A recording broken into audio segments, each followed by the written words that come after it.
Kamu gak miskin karena kurang uang, tapi karena kebiasaanmu yang bikin kamu terus terjebak di lingkaran itu. Tiap tanggal tua, kita jadi detektif. Ngecek satu persatu aplikasi seperti Shopee, Tokopedia, Gojek, dan TikTok Shop. Bukan buat belanja, tapi buat mengingat hutang pay later yang belum lunas. Dan ironisnya, kita nggak ngerasa bersalah, malah ngerasa, cuma segini doang, ntar juga lunas. Tapi, detik kamu bilang kayak gitu, pay later menang. Bukan cuma di dompetmu, tapi di otakmu. Dia menguasai cara kamu berpikir, memilih, dan memutuskan. Kalau kamu masih bilang, pay later itu cuma alat bantu kok, maka di video ini bisa menjadi satu-satunya tamparan yang bisa bangunin kamu dari mimpi konsumtif. Pay later secara teknis adalah produk pembiayaan instan. Kamu beli sekarang, bayar belakangan. Bisa dicicil 3 kali, 6 kali, bahkan 12 kali. Gak ada anggunan, gak ada ribet. Sekali klik, langsung bisa beli barang impian. Tapi, kamu sadar nggak sih? Pay later bukan diciptakan buat nolong kamu. Dia diciptakan buat ngelancarin satu hal, yaitu konsumsi masif. Uang bukan lagi alat tukar, tapi hutang yang dikemas dalam bentuk aplikasi. Kenapa kita dijebak? Karena otak manusia itu gampang dikibulin dopamin. Tiap kamu klik bayar nanti, otak kamu ngeluarin hormon senang, cepat, dan instan, tanpa rasa bersalah untuk sementara. Itu kayak ngejar pelangi yang dibikin pabrik. Cantik di luar, racun di dalam. Dan perlu diingat, pay later itu bukan fitur. Dia adalah strategi bisnis. Setiap pengguna pay later aktif, artinya pendapatan bunga, biaya admin, dan data perilaku konsumsi yang bisa dijual ke pengiklan. Jadi, jangan pernah mikir kamu pakai pay later secara gratis. Kalau kamu nggak bayar dengan uang, kamu bayar dengan data dan masa depan. Coba duduk sebentar dan renungin. Berapa banyak barang yang kamu beli bulan ini pakai pay later? Tapi sekarang lupa letaknya. 1, 2, atau lebih dari 10. Ini bukan sekedar belanja. Ini udah jadi gaya hidup. Gaya hidup menunda rasa sakit demi kesenangan palsu sesaat. Pertama, ada biaya siluman yang sering diabaikan. Kebanyakan platform menulis bunga kecil, yaitu 2,5% per bulan. Tapi, yuk kita hitung cepat. 2,5% dikali 12 bulan sama dengan 30% setahun. Itu lebih tinggi dari bunga kartu kredit. Dan jangan lupa biaya admin, biaya layanan, denda keterlambatan, biaya percicilan, dan lain-lain.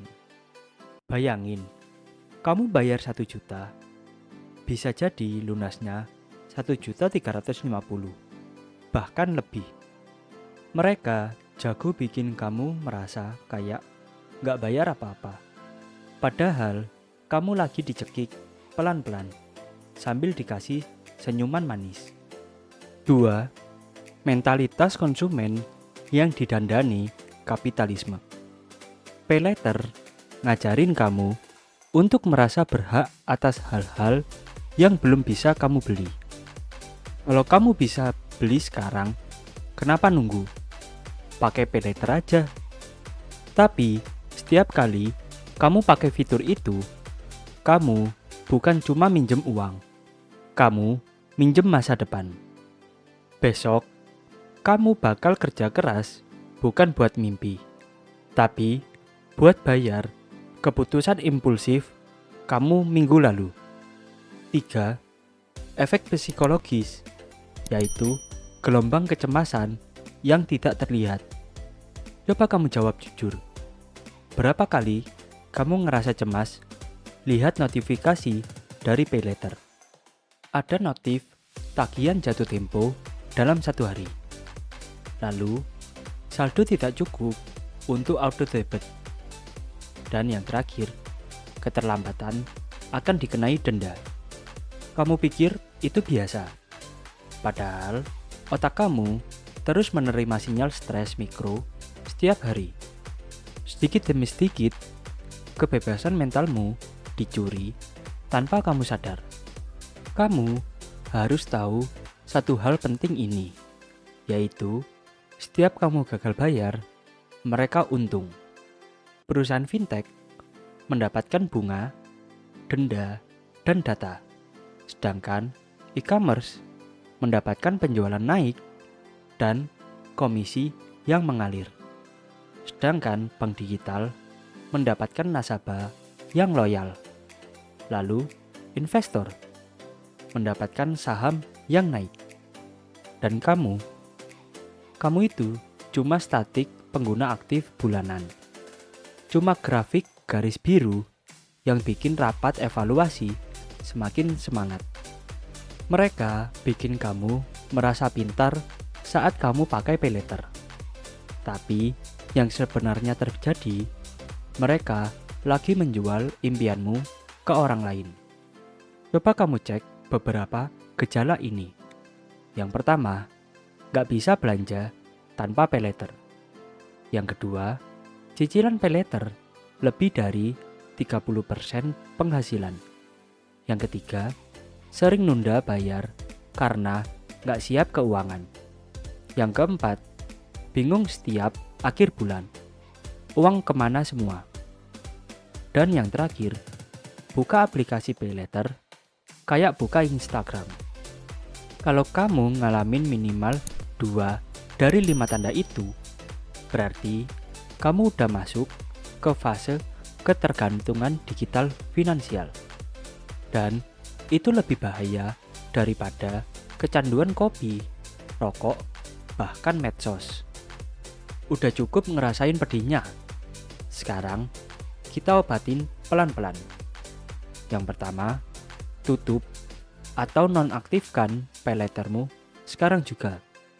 Buka aplikasimu, cari menu payletter, dan ajukan penutupan.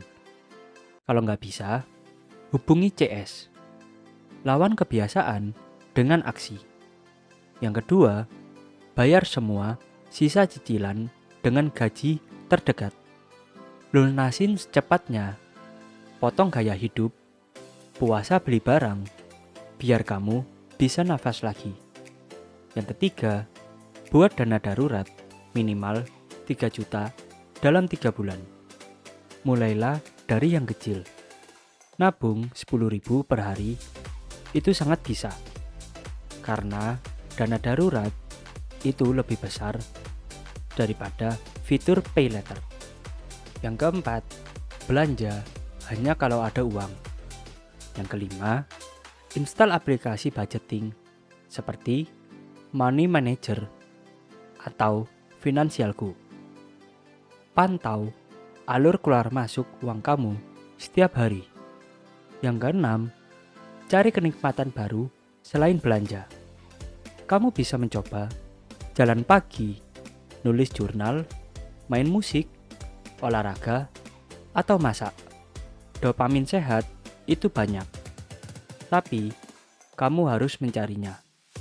Dan yang terakhir, tonton konten finansial setiap hari. Gantilah budaya konsumerisme dengan budaya sadar uang. Channel ini misalnya, kita di sini untuk membantu kamu supaya bangkit. Kalau kamu masih pakai paylater, bukan berarti kamu gagal.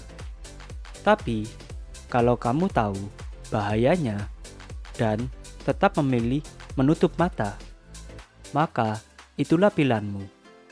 Dan Konsekuensinya juga milikmu sendiri. Sekarang, kamu udah tahu semuanya. Pilihan ada di tangan kamu.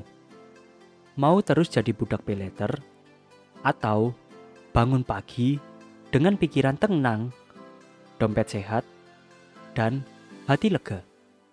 Kalau kamu pengen hidup bebas dan damai, kebebasan itu nggak bisa dicicil.